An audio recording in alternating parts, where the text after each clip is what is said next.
Hello students, कैसे आप सभी? आशा करते हैं आप सभी ठीक होंगे। आपका अपने YouTube channel Vinod sir study points में स्वागत है। बच्चों, आज हम रेल के ऊपर बातचीत करेंगे। बहुत ही शानदार टॉपिक है। पेपर में आप कोई भी पेपर दोगे तो पेपर में 2-3 सवाल इसमें से आते हैं। रेल और जो समय दूरी चैप्टर है, ये बिल्कुल एक दूसरे की कॉपी है, बिल्कुल सेम चैप्टर है। 4-6 पॉइंट है जो तुम्हें ध्यान में रखने हैं। यदि दो गाड़ी आपस में विपरीत चल रही हो तो चाल आपस में जुड़ जाएंगी। यानी जहां तुम स्पीड लिखोगे वहां दोनों का योग लिखा जाएगा। विपरीत दो प्रकार से होते हैं। जैसे एक व्यक्ति जाए उत्तर दिशा में और एक है दक्षिण में, तो अब भी आपस में विपरीत जा रहे हैं तो तब भी चाल आपस में जुड़ जाएंगी, ये ध्यान रखना है। या एक जाए एक बिंदु से पूर्व दिशा की ओर और एक जाए पश्चिम दिशा की ओर, तब भी चाल आपस में जुड़ जाएंगी। यानी मेन बात ध्यान रखनी है, यदि दोनों गाड़ी या व्यक्ति हो, जहाज हो, ट्रक हो, बुग्गी, कुछ भी नाम हो सकता है, यदि दो चीज आपस में विपरीत चल रही हो तो चाल आपस में जुड़ जाती है। और यदि एक दिशा में दोनों ही वाहन जा रहे हो तो चाल आपस में घट जाएंगी। यानी याद रखना है, विपरीत में चाल हमेशा जुड़ेगी और एक दिशा में चाल हमेशा घट जाएगी। दो बात तो तुम्हें ये ध्यान रखनी है चालों से संबंधित। दूसरी बात और, जब गाड़ी किसी निश्चित लंबाई को पार करती है, निश्चित लंबाइयां वे होती हैं जो ना कम हो सकती हैं ना बढ़ सकती हैं, यानी ज्यादा। जैसे कि गाड़ी यदि किसी पुल को पार करती है, या गाड़ी किसी प्लेटफॉर्म को पार करती है, या गाड़ी किसी सुरंग को पार करती है, या एक गाड़ी किसी अन्य दूसरी गाड़ी के बराबर से निकलती है, या तो आमने सामने से निकलनी हो या एक दिशा में गाड़ी निकलनी हो, यानी जहां गाड़ी एक निश्चित लंबाई को पार करती है तो ऐसी कंडीशन में गाड़ी अपनी खुद की लंबाई पार करती है और अन्य दूसरी जगह की जहां से वो निकल रही है। क्योंकि जो एक बार प्लेटफॉर्म किसी स्टेशन पर बन जाएगा उसकी लंबाई निश्चित है, ना तो कम हो सकती ना ज्यादा हो सकती। किसी नदी के ऊपर जो पुल बन जाएगा, ना तो वो लंबाई में घट सकता है ना बढ़ सकता है, तो ये लंबाई निश्चित होती हैं। यानी निश्चित लंबाई को पार करते समय गाड़ी अपनी करेगी पार प्लस उनमें से किसी एक की। जहां निश्चित लंबाई ना होगी वहां गाड़ी केवल खुद की लंबाई पार करती है। जैसे कि गाड़ी यदि किसी व्यक्ति को पार करती है, किसी खंभे को पार करती है बिजली का या टेलीफोन का, किसी बांस को पार करती है या किसी किलोमीटर के पत्थर को पार करती है, यानी यहाँ आदमी की लंबाई कम ज्यादा होती रहती है। पेड़ की लंबाई छोटी बड़ी आज लगाओगे तो छोटा सा पेड़ है, 2 साल बाद देखोगे तब भी ये बढ़ जाएगा तो पेड़ खड़ा है। यानी जहां लंबाई निश्चित ना हो वहां गाड़ी केवल खुद की लंबाई पार करेगी, और जहां निश्चित लंबाई होगी वहां अपनी प्लस उसकी दोनों की पार करेगी। तो इस पूरे चैप्टर में एक ही सूत्र है, दूरी का सूत्र होता है दूरी बराबर 4 गुना समय। ये सूत्र होता है हमारे पास, दूरी बराबर 4 गुना समय। ये ध्यान रखना है हमें कि यदि हमसे दूरी पूछी जाए मीटरों में तो मीटर छोटा मात्रक है, तो चाल का छोटा रूप लेंगे मीटर प्रति सेकंड और समय का छोटा रूप सेकंड। दूरी पूछी जाए किलोमीटर में तो किलोमीटर बड़ा मात्रक होता है दूरी का, तो समय का बड़ा रूप घंटे में लेंगे और चाल का बड़ा रूप किलोमीटर प्रति घंटा में। ऐसी समय के साथ में यदि समय लोगे सेकंडों में तो सेकंड छोटा मात्रक है, तो समय का सूत्र बनेगा दूरी बटे 4। समय सेकंड में लिया है तो दूरी का छोटा रूप मीटर और चाल का छोटा रूप मीटर प्रति सेकंड। समय का बड़ा रूप यदि घंटे में पूछा जाए तो दूरी बड़े में किलोमीटर में, 4 किलोमीटर प्रति घंटा में। इसी प्रकार से चाल के साथ है, चाल बड़े में पूछी जाए तो दूरी भी बड़े में और समय भी बड़े में। चाल छोटे में पूछी जाए तो दूरी भी छोटे में और समय भी छोटे में। सवाल नंबर 1 की तरफ चलते हैं कि 10 मीटर लंबी रेल 90 किलोमीटर प्रति घंटा की चाल से जा रही है, इसे एक खंभे को पार करने में कितना सेकंड लगेंगे। यानी कि सेकंड यानी कि समय पूछा जा रहा है, तो समय का सूत्र बनेगा दूरी बटे 4।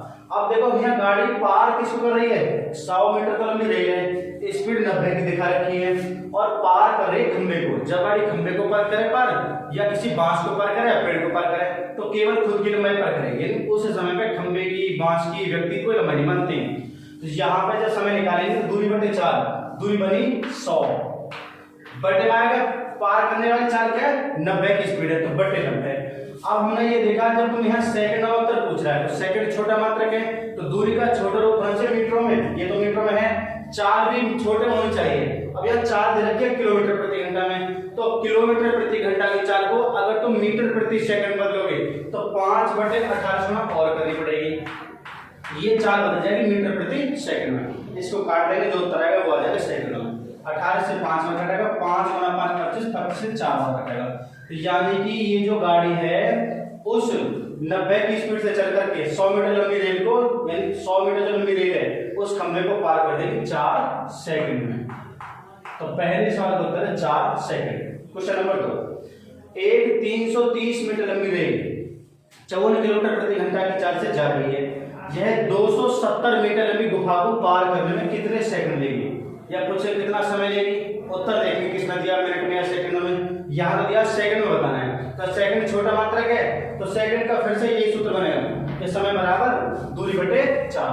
अब हमने देखा यहाँ पर जो गाड़ी हमारी वो पार कर रही है गुफा को, और ये सारी कंडीशन हमारे दिमाग में हर वक्त रहना चाहिए कि जब गाड़ी किसी गुफा को पार करेगी तो अपनी लंबाई पार करती है प्लस उनमें से किसी एक की जो निश्चित लंबाई है। अब यहाँ निश्चित लंबाई गुफा की है, जो एक बार गुफा बन जाएगी 20 साल बाद जाओ तो 10 दिन बाद जाओ, वो गुफा की लंबाई बराबर ही मिलेगी, ना तो वो कम हो सकती ना वो ज्यादा। तो गाड़ी हम पार करें गुफा को, तो गुफा को पार करते समय अपनी लंबाई पार करेगी प्लस गुफा की, यानी दोनों का जोड़ रखा जाएगा दूरी के स्थान पर। तो 330 मीटर लंबी रेल है और गुफा की लंबाई 270, तो 330 और 270 को जोड़ देंगे, ये बनाएगा 600, तो दूरी तो होगी 600। समय निकालना है, बटे बाय 4। अब 4 दिखा रखे 54 किलोमीटर प्रति घंटा, तो बटे बाय 54। अब उत्तर पूछा सेकंडों में, तो सेकंड छोटा मात्रक है, जब सेकंड छोटा मात्रक है दूरी होनी चाहिए मीटरों में, और हमारे पास 4 होनी चाहिए मीटर प्रति सेकंड में, तो दूरी तो मीटर में हमारे पास है। अब जो हमारे पास 4 है इसको बदला जाएगा मीटर प्रति सेकंड में। जब तुम किलोमीटर प्रति घंटा की चाल को मीटर प्रति सेकंड बदलोगे तो 5/18 से गुना, 18 से कटेगा 3 बार, 5 दिया 15, 15 से कटेगा 40 बार, यानी कि वो जो गाड़ी है उस गुफा को 54 की चाल से चल करके पार करने में 40 सेकंड।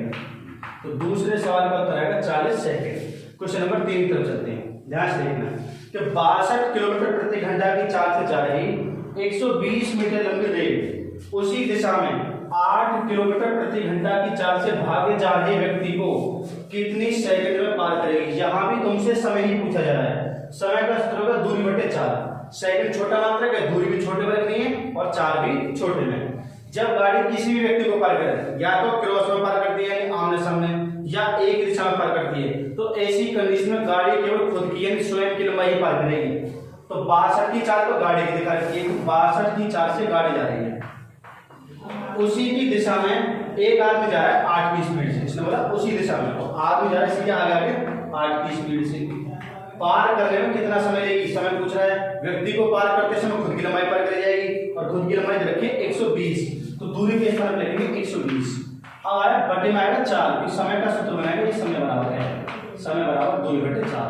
तो 4 लेंगे, जब ये दोनों एक ही दिशा में जा रहे हो, मैंने तो शुरुआत में बताया था, जब ये दोनों एक ही दिशा में जा रही हो तो चाल आपस में घट जाएंगी। तो 62 तो गाड़ी की चाल है, 8 व्यक्ति की चाल है, एक दिशा में जाएंगे चाल घट जाएंगी, तो 62 में से 8 घटाएंगे तो बच जाएगा 54। अब हमने देखा जब उत्तर सेकंड में पूछा है, तो सेकंड छोटा मात्रक है, तो दोनों छोटे छोटे में, दूरी हमारे पास मीटरों में सही है, छोटा मात्रक है। अब ये चाल में फिर से बदलनी पड़ेगी, ये किलोमीटर प्रति घंटा की चाल है, इसे मीटर प्रति सेकंड में लेके आएंगे 5/18 से गुना, 18 से कटेगा 3 बार, 5 गुना 3 15, 15 से कटेगा 8 बार, यानी इसको पार करने में जो समय लगेगा वो लगेगा 8 सेकंड। क्वेश्चन नंबर 3 की तरफ चलते हैं। एक रेल की वेरी वेरी इंपोर्टेंट सवाल है, क्वेश्चन नंबर 4, कई बार पेपर में आया हुआ सवाल है, पेपर के माध्यम से बहुत ही इंपोर्टेंट सवाल है कि एक रेल की बिना रुके औसत चाल 90 किलोमीटर प्रति घंटा है, और बार बार रुकने के कारण इसकी औसत चाल 80 किलोमीटर प्रति घंटा है। तो पूछा जा रहा है कि तो कितने मिनट प्रति घंटे रेल रुकती है, यानी ये पूछा जा रहा है कि गाड़ी 1 घंटे में कितने मिनट रुकेगी, ये पूछा जा रहा है। यानी जब गाड़ी को लगातार जा रही है तो उसकी स्पीड 90 है, और बार बार यदि स्टॉप पे लेकर चल रही है, यानी किसी बार बार प्लेटफॉर्म पर रुककर चल रही है, तो उसकी स्पीड आ रही है 80 किलोमीटर प्रति। ये पूछ रहा है प्रति मिनट कितने घंटे रेल रुकती है, तो ये लिख लेना भैया, सूत्र लिख लेना। जब कोई चीज लगातार चल रही हो और वही चीज को रुक रुक के चले, और उनका समय पूछे कितने समय रुकती है, तो सूत्र है डिफरेंस बटे बिना रुके चाल, डिफरेंस बटे बिना रुके चाल, और मिनट बनाने के लिए 60 से गुणा कर देंगे ऊपर, क्योंकि मिनटों में तो पूछ रहा है कितने मिनट प्रति घंटे रेल रुकती है। तो हमने देखा ये जो डिफरेंस ही है दोनों चालों का अंतर, एक जो लगातार चले वो 90 की है और रुक रुक करके 80 की है, तो 90 80 में अंतर है 10 का, तो 10 बटे लगातार चाल जो बिना रुके चाल है और वो चाल है 90, तो बटे में आएगा 90, और मिनट बनाने के लिए 60 से गुणा, 0 से 0 कैंसिल, 3 से 3 बार, 3 से 2 बार, 10 दूनी 20/3, 20 को 3 से काटेंगे तो 6 सही 2/3 मिनट, तो ये सारा मात्रक मिनट के साथ आएगा। तो इस सवाल का उत्तर आएगा 6 से 2/3 मिनट। यदि उत्तर मिनट सेकंड में दिया है तो 6 सही बात है, 6 मिनट तो कंप्लीट है। जो 2/3 वाली संख्या है इसे तोड़ देंगे, मिनट बनती है सेकंडों से, तो 60 करेंगे तो 3 से 60 करता 20 और 20 दूनी 40, तो इसी बात को हम बोल सकते थे 6 मिनट 40 सेकंड। बच्चों आज के हमारा ये छोटा सा टॉपिक है रेल के ऊपर, आज हम अपनी बात को यही समाप्त करते हैं। यदि आपको हमारे चैनल पे पढ़ाई बढ़िया लगी हो तो चैनल को लाइक करना, सब्सक्राइब करना, चैनल को ज्यादा से ज्यादा बच्चों को शेयर करना और कमेंट्स के माध्यम से पूछना। धन्यवाद बच्चों।